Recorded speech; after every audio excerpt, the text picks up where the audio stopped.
What is up, you guys? It's your boy Nathan, and we're back with another video.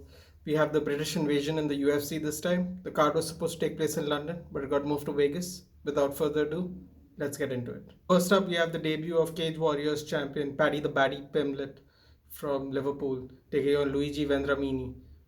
Paddy Pimblett is a very promising fighter from the UK. He's taking on Vendramini, who's 1-2 in the UFC, 9-2 overall, but he has all 9 finishes. It's going to be an exciting fight. I expect Paddy the Baddy to make an explosive debut to the UFC. I'm going to say second round submission. Paddy Pimblett. Then we have 11-4 Lithuanian fighter Modestas Bukauskas taking on Khalil Roundtree Jr., who's 8-5. They're both on bad streaks right now. Bukauskas is on 1-2, and Khalil Roundtree is 1-3 in his last four.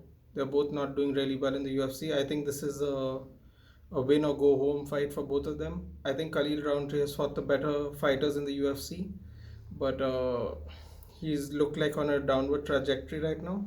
He also is signaling that he might want to retire soon. This could be his last fight if he loses. Very explosive kickboxer. I'm going to go pick Khalil Roundtree Jr. to get a knockout finish. I'm going to say it's going to be a crazy war. I think it's going to be, I say a first round KO, Khalil Roundtree Jr. Then we have former flyweight title challenger Alex Perez, 24-6, taking on Matt Schnell, 15-9. They're both ranked in the top 10.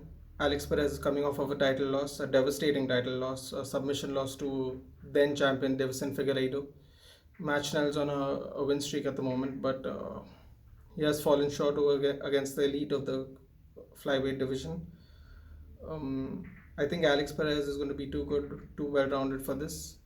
And I think he's going to get the win. I say Alex Perez by decision. And then we have the co-main event, much anticipated co-main event between Tom Aspinall from England taking on late replacement Sergey Spivak. Unfortunately, his original opponent Sergey Pavlovich dropped out, but luckily for him he could stay on the card because of Sergey Spivak taking a late replacement on 1 month's notice. And I think it's going to be too little too late. I know they're both ranked in the top 15. At Aspinall's at 13 and Spivak's at 14. And I think that Tom Aspinall is going to get the knockout victory. It's going to be a devastating fight. He's a very aggressive fighter. And I say second round KO, Tom Aspinall. Then we have the main event. Number 5 ranked middleweight Derek Brunson on a hot fight streak right now, taking on Darren Till, who has fallen short over the elite of both divisions, the welterweight and the middleweight division. This could be Derek Brunson's last shot at making a run towards the title. He's not young anymore. I believe he's 37, whereas Darren Till is, I think, in his early 30s, or he's just 30.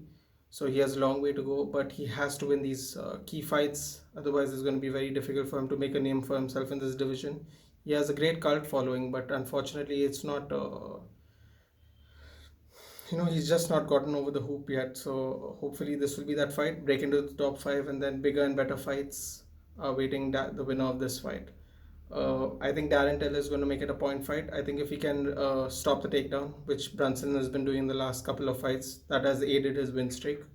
I think he's the better striker, the more technical striker, the more elusive striker, and I think Darren Till is going to win this by decision. If you like the video, guys, please like, share, and subscribe. And until then, I'll see you in the next one.